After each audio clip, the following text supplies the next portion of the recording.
Welcome again to the Dream Makers podcast. This is the convergence of faith, family, finance, business, and really your hub for everything else under the sun.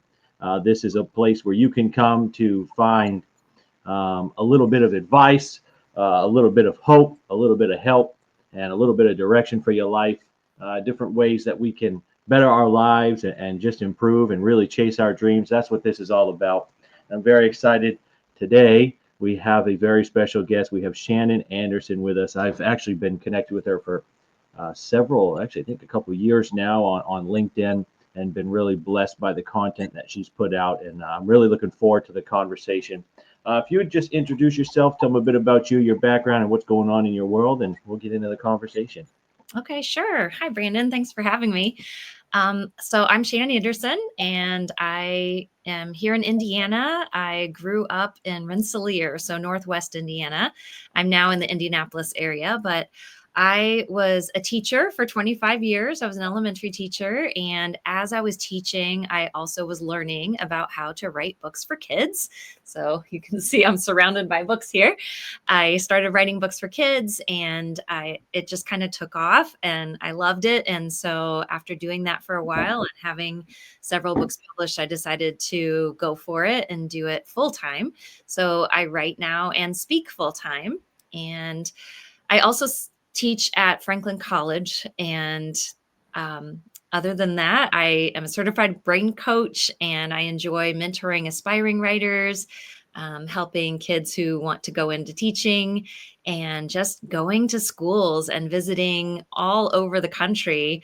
I get to talk about books and the themes behind my books and train teachers on writing. And I feel pretty blessed that I get to do what I do. I often pinch myself and think, wow, I can't believe that I get to do this for my job. So, That's really incredible.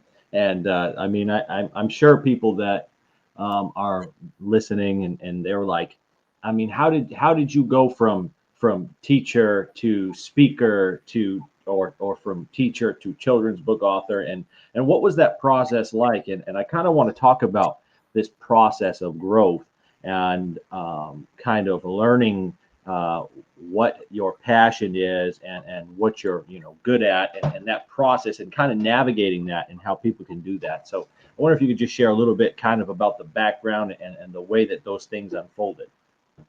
sure. Well, it was a long time ago that I wrote in my senior year diary of my senior year of high school that I wanted to be an elementary teacher and that I wanted to write children's books. And if we had more time, I could go into all of the reasons why I wanted to do all of those things. But the point is, those were things that I really wanted to do. And there's a clear cut path to becoming a teacher. You go and major in elementary education, and then you take the exam and you apply at elementary schools, and that's how you become a teacher.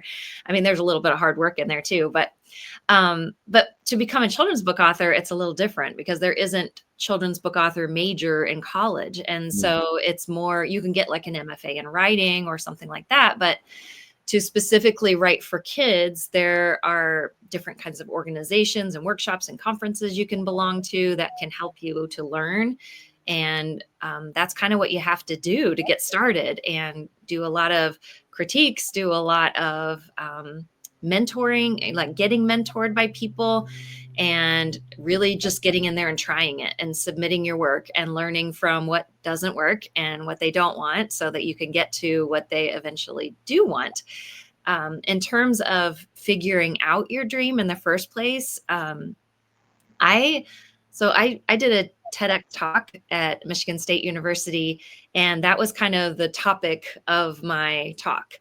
It was all about how do you figure out what your purpose is and what this thing is that you want to do with your one life. And so one of the things I talk about is ikigai, and it's a Japanese term that means your reason for being. And what your ikigai is looking at four big aspects of your life. I'm getting ready to do a workshop next week that's called Dare to Dream. So kind of goes right in line with your podcast here. Awesome. And I will be talking about and taking my participants through the ikigai exercise. So what you do is you start thinking about these four things. You think about the things that you're really good at, so your strengths. You think about the things that you really enjoy doing. What brings you joy? What do you love to do? Like if you could get up in the morning and do anything, what is it that you would want to do? And then another thing is, what is it that the world needs? So is there something that you could do that would help you um, to fill something in the world? It doesn't have to be the world at large. It can be your community. It can be, like as a teacher in my own school, what are those things? It can be in your home, in your church. It could be anything. And then the other thing is, what could you do that would bring you value in some way? So how could you feel fulfilled, or monetarily, like how can you support yourself? And so that's kind of the realistic piece of it. And so if you can figure out those things, what you love, what you're good at, what you can be paid for, and what the world needs, that intersection. So if you could do a 4-way Venn diagram, that intersection in the middle, I always put a big heart there in the middle. That's your ikigai. If you can find something that fills all 4 of those areas, that's something to pay attention to.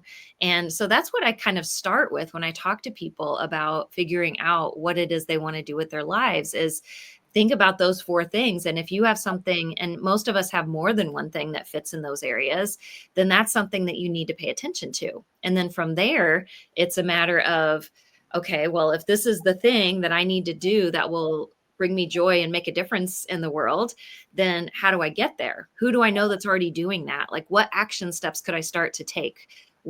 Who could I use as a mentor for this? What kind of classes are available? What resources are there?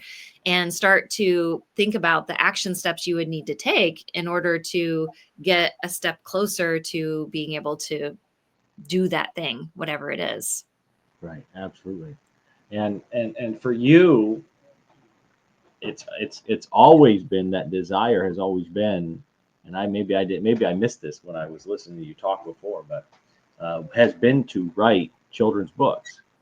And so have you always been working on material, or was that something that was birthed sort of later in your um, career as a teacher? When I was in 5th grade, my school had an author visit, and that kind of planted the first seed. I mean, I guess the first seed would be that I just always enjoyed writing. I was always writing in diaries as a kid, just on my own. I just wanted to. I would just write about my day or how I was feeling, or write poems. So I always had the desire and the joy of writing. I still keep a journal today. And so that was one thing that was just always part of my joy part, my thing that I love to do. But then when that author came in 5th grade, she had a school-wide writing contest for us, and I won the contest, and I got to come up and shake her hand and get a copy of her book. And it was just a really special moment for me, because instead of it changed my perspective of what writing is about. Because before, my writing in diaries and the joy that brought me was just a kind of writing for me. But when she chose my story as something that she enjoyed and thought it was a good story, it made me think about, oh, like I could actually write something for others to enjoy. And so it kind of made me shift my thought of what writing's about. And I thought about, oh, well, I can still write for myself, but I can write for others. And so that's what planted that seed. And then when I was in high school, my high school job was working in the public library in the children's section. So the whole downstairs was me. When the children's librarian left at 4 every day, I stayed till 8, and I got to be there, and just being surrounded by those books. And I even thought it was a great perk that when a brand new book would come in, I got to read it before anyone else could check it out. And so I was just very nerdy that way. I just really loved the books. I would dream about how cool it would be if one of my stories could turn into a book and be on one of those shelves someday. And then when I went off to school, I knew I wanted to be an elementary teacher. So I didn't have room in my schedule to really take very many classes. I did take one creative writing class, and I always still did some writing. But in my classroom, writing was always a very special time. It was my favorite time to get kids to be creative and to push them to write stories, or to, even if they're writing something that was a nonfiction, like an informational piece or a report of some kind, how can you make it interesting? How can you make it compelling? How can you change your your words or the way you organize the information or include some figurative language to make people want to read it, and to see writing in that way, that it's not just putting words on the page, but it's putting words on the page in an intentional way. And so writing in my classroom was something I loved. I always did special writing projects. And it was a special fellowship that I applied for when I decided, I really, really want to do this. Um, I applied for a fellowship. It was a creativity fellowship, and I wrote it to use the grant money for it to be able to pursue children's book writing, to see how to do it. Like, everyone knows how to write something, but how do you write a book that could be published into a children's book that would be marketable? Right. And I ended up getting the fellowship, and I bought my first laptop. This was back in 2010. And I started taking classes. I started going to workshops and conferences. I paid for critiques. I took online classes, and I just started learning about how to do it. And then eventually, I wrote a story about my daughter, Maddie, who had to wear an eye patch because she had amblyopia. It was called I Am Not a Pirate. She didn't like being called a pirate when she was wearing her eye patch. And it ended up getting published. And it was a really special kind of a heart project because it was for Maddie. I mean, I really wanted to help her and, have her feel special because she didn't enjoy that process at all, but also to help other kids who might have to wear a patch, and to see and understand how that can help you, and to see that you're not alone, that other kids have to wear it too. Because we were having trouble finding anything for Maddie to read about that because there wasn't much out there. And then word kind of spread, local people would ask, the local library, local surrounding schools would ask, oh, can you come in and talk to our kids? Because, I had written a book, and getting to do that just felt so good, to be able to have these kids think, oh, like I have stories to tell too. I could make a book. Like, if you made a book, I could make a book. And I'm like, yeah, you could.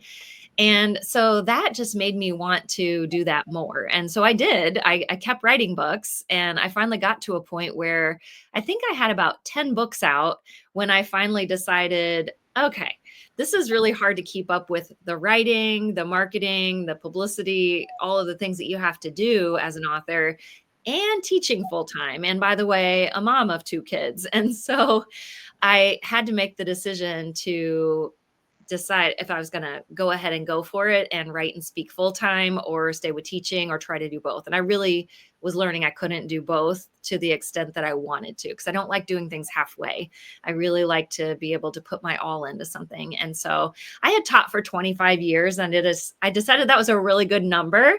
And what if the next 25 years I get to pursue that second half of my dream that I wrote about in high school, that I could write and speak and do that full time. And so that's what I do. I get to go to schools, like I said, all over the place, and talk to kids in schools about writing, about reading, but also to go for their goals. Even if writing isn't their goal, to talk to them about how your goals mean something. If they mean something to you, they're worth looking into. They're worth figuring out what kind of steps you could take to get there.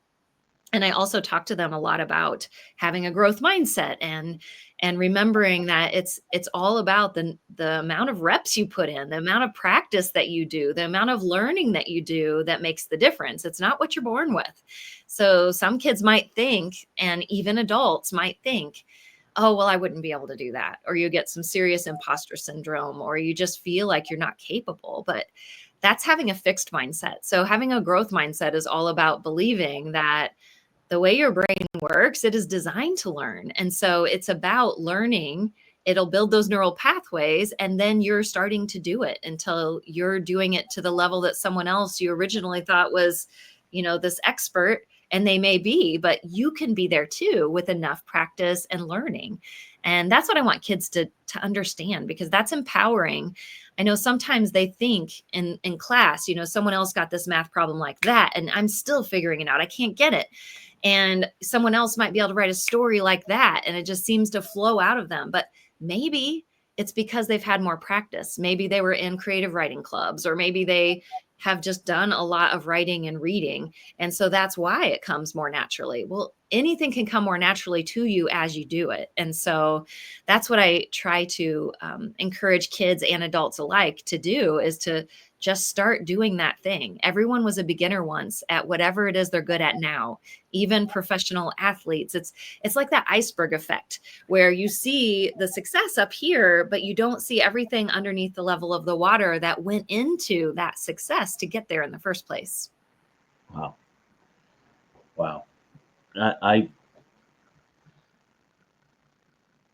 and I think that, and you kind of addressed the imposter syndrome, and what that feels like is, how I don't belong here, or I can't do this, and all these other people that have entered this field, or have entered this business, or are doing these projects, and you just feel like maybe you're not worthy. What would your advice be for somebody who wants to pursue a dream, who wants to pursue, whether it's writing, whether it's a different career, or whatever it might be? What would your advice be for someone who's dealing with that imposter syndrome?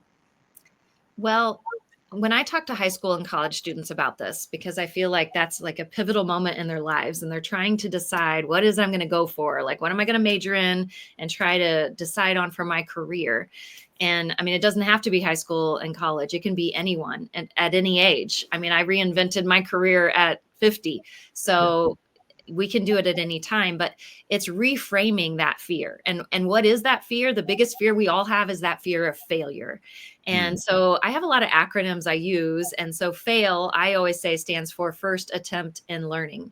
So every time you're failing, you're just attempting something, you're trying something, and then you fail. And that's part of the success cycle. We try something, we fail, we learn from it, we tweak something, and then we try again. And the more times you go through that success cycle, the better you get at it. And so of course you're going to fail, and that's okay. That's part of it. It shows us what didn't work, so then we can get to what did work.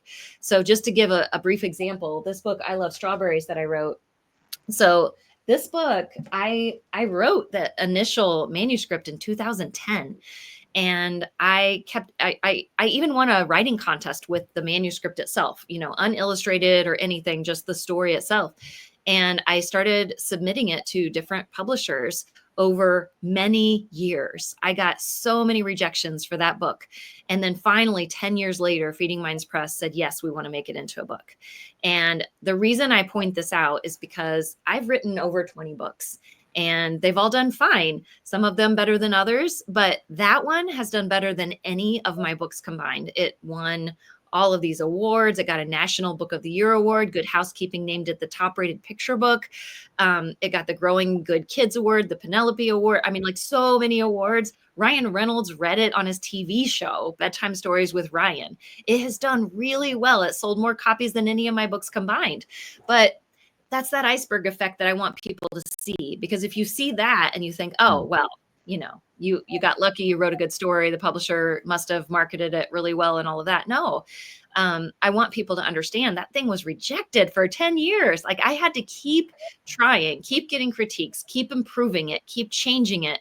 Whether they said it was too long or it was going to be too hard to illustrate because it has diary entries of the character as well as the text, the narrative text, and how would we illustrate both? And at the same time, there were so many different things that were given pushback. And I just, for whatever reason, believed in that story, and I wanted it to come out. So I just kept submitting it, along with submitting other books. I had other books coming out during the process of getting that one out, but that one just took a really long time. And now in a couple of months, I Love Blueberries is coming.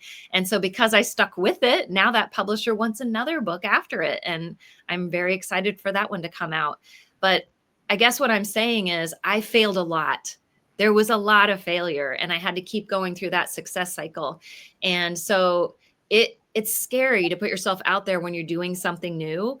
And it took me a long time, even after I had written my first book and it had become published and I was technically an author, it took me a long time to call myself that, because I still felt that imposter syndrome, even though I was a published author. And it wasn't until I had this guy and from my hometown always makes t-shirts that go with my books and things. And I had him make it, and he put the word author on the back of my t-shirt. And I was like, oh, like, I don't know if I can wear that. Like, and then he's like, but you're an author. I was like, oh, I Yeah, am. that's right. It took me a while to really accept that because I was like, oh, well, I'm a writer. I just write, you know? And same thing with running. Like for the longest time, like I never got to be in sports when I was a kid. But then after I had my second daughter, I started running full marathons. And it took me a long time. I felt imposter syndrome, even I couldn't call myself a runner because all my life I didn't feel like an athlete. And then when I started doing like little races here and there, I was just like, well, I go out and jog or whatever. And I just couldn't, I didn't have the confidence to call myself a runner, even though I ran full marathons. And so we all have that imposter syndrome. We all have that feeling of, oh, well, I'm not really doing this, am I? And so sometimes it does take a while. But what I say fear, so another acronym, it's so false evidence appearing real. It's one of those things where it's those stories we tell ourselves. And I am the biggest storyteller there is, not just stories like this, but I'm talking about stories that I tell myself that are lies, you know, like, oh, well, this must have been because I'm not good enough at this, or this must have been because they didn't like what I did this, or whatever. And we all do that. We tell ourselves those stories, but we can we can change that fear. We can reframe it and we can turn it into um, something that's feedback. So when I'm doing my workshop, I have fear in this big picture frame. And then the next slide is feedback in the picture frame. So if we reframe our fear as feedback, then what we can see is that fear is telling us something. You feel something in your body, whether you're feeling, you know, like you're clenching your fists, or you can feel it in your chest, or you're feeling sweaty, you know, whatever it is that's making you really nervous or anxious or scared to do something, that tightening, that's feedback. Your body is telling you something's going on here. And what it's telling you is that you need something. So what is it you need? And only you can answer that, because Mm, it could be that you need to take a class. Maybe you need to just go on YouTube and Google or search um, how to write a children's book. You would be shocked at how many YouTube videos that you will see that are probably just free videos. Some of them might be paid, you know, that they want you to take their class or whatever. And you know, if you feel like it is a legit class or opportunity, then invest in yourself and take it. mm. There are also a lot of free options on YouTube, on TikTok. I mean, there are so many things that you can learn little bits for free for a while. And so maybe your fear is telling you you just need to learn something. Maybe it's telling you that you need resources. So I have so many books on how to write a book. Or like when I wanted to do my TED Talk, I went and I found resources. I found people who had done them before and talked to them. I found books on it. I had these two books about how to do TED Talks, and I started watching TED Talks. That's what it is. You find those resources, you find the classes, you figure out who also has done that before you. And if you can find someone that's just a little farther on the path than you, sometimes that's even better than finding the top expert in the field, because then you won't feel as much imposter syndrome, because this is someone that's just a little farther than you. And sometimes they're the best teacher because they still remember what it's like to be in your spot because they were there not too long ago. And so it's good to remember that too.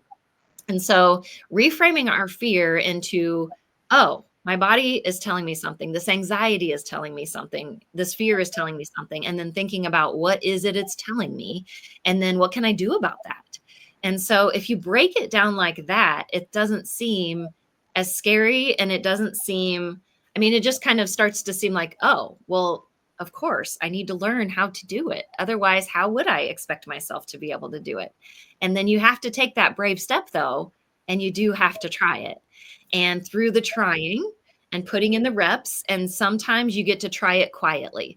Like writing children's books, I was able to try it quietly for quite some time and get a critique group. And it was just the people in my group that would see my writing. I wasn't letting other people, you know, publishers or agents see it yet. But then once you get to a certain level of confidence, or where you feel like you're getting it, then you can maybe not be as quiet about it. And maybe you can take that next bold step of, okay, I'm going to submit now. And then things are going to work out the way they're going to work out. And what I can tell you is some of those first stories that I sent out, I was so disappointed when they weren't taken on, you know, when I got the rejection letter. But I can also tell you now, looking back, I'm so thankful some of those stories weren't taken the way they were, because they were not very good. And so things work out the way they're supposed to work out. And, now I cringe at some of the things. Well, just like when I started teaching, when I was teaching my first 5 years teaching, there's no way I was as good as I was my last 5 years teaching, because I learned a lot. I practiced all the time. I was in the field teaching all the time. And so, of course, I got better. And it's the same thing with any of these skills that we want to learn. If you want to learn to play an instrument or learn a language or learn how to juggle, whatever it is, those things we have to take the brave steps to put ourselves out there and try it. And like I said, you can try it in hiding to start with if you want to, if that makes you comfortable. And the learning process can be very quiet. You can do so many things online now and learn all these skills. And then when you're ready to then share it with someone to get some feedback, because that's important, you need to get some feedback from someone, then you'll feel more confident as you keep going. Absolutely. Now, you said something, and I kind of want to just backtrack to it just for a second. You had said that when you're in this process of learning, this process of growth, and you should be looking for people that are a bit further along the line in that process than you, whether it be exponentially further or even just a few steps further, and seeking their advice and maybe their guidance. And you mentioned that they remember being in your position, but I think that it's important, because this is what this podcast is all about: is bringing on people that care about investing in other people and investing in other people's dreams. And I think that the one of the most important things that we can do when we find ourselves in a position of success is to help others that are interested in whatever it may be that we're successful in, that we can help them be successful too. Yes. 'Cause that's what makes the world go round. It is. Is when we're willing to look at other people's lives and say, hey, I've been there, I understand what it's like. And so and I'm so thankful that you are willing to join me, because I know that there's a lot of people out there that are trying. Now, let me just give you, for instance, and I'm going to be completely transparent. When I was in high school, well, actually, when I was in grade school, they tell you can be whatever you want to be. Yeah, elementary school, you can be whatever you want to be. Then you get to middle school, and they start saying you can't be whatever you want to be. Then you get to high school, and they say you've got to have a pedigree, you've got to have a family name, you've got to have a background, you have to have all sorts of training in this and that. And one thing that I've learned in my life, and I mean, I'm still pretty young. I'm 32, and in a couple of days I turn 33. But I've learned that, and you hit the nail on the head when you said that it's a learning, and there's so much that's accessible. I said, to myself, and anybody that is trying to pursue a dream, or anything of that nature, it's that you can find books on just about anything. You can do all of your training and all of your learning on just about anything. Especially, we have the internet now, and it's been interesting seeing the process of that growth over my own life, but just the access of information that you have just readily available, that you can access, read, absorb, and then apply. But being able to, so there's really, and I really want to make the point that, and that's what this podcast is all about. Your dreams are not out of reach. It is possible, whatever it is you want to do, if you put your mind to it, you can find the information, and you don't always need all kinds of money to be able to accomplish it. You can find the information, you can put in the work, you can find other people that are willing to invest in you, but don't ever forget that there was a time when you needed people to invest in you, and remember to invest in others. Absolutely. And I really thought, and I noticed you said a little bit of that, but I really wanted to drive that point home to the listeners. So before we close out this recording, I wonder if there's anything you want to leave them with that would impact them, and then we can kind of share anywhere they can find or access your information. Yeah. Well, and just going it with what you said, I mean, that is kind of what I close my workshop on, is helping others to succeed is is what keeps you succeeding too. And not just your success in terms of, like achieving something, but that fulfillment piece.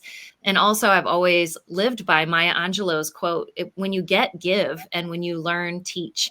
And so, just like you said, I mean, when you do finally learn that thing, eventually, you can hopefully teach that to someone else. And first of all, it'll make you even better at it because you're teaching someone, but it's also helping someone. And there are so many people that, like you said, that helped me along my way, whether it was a critique or whatever.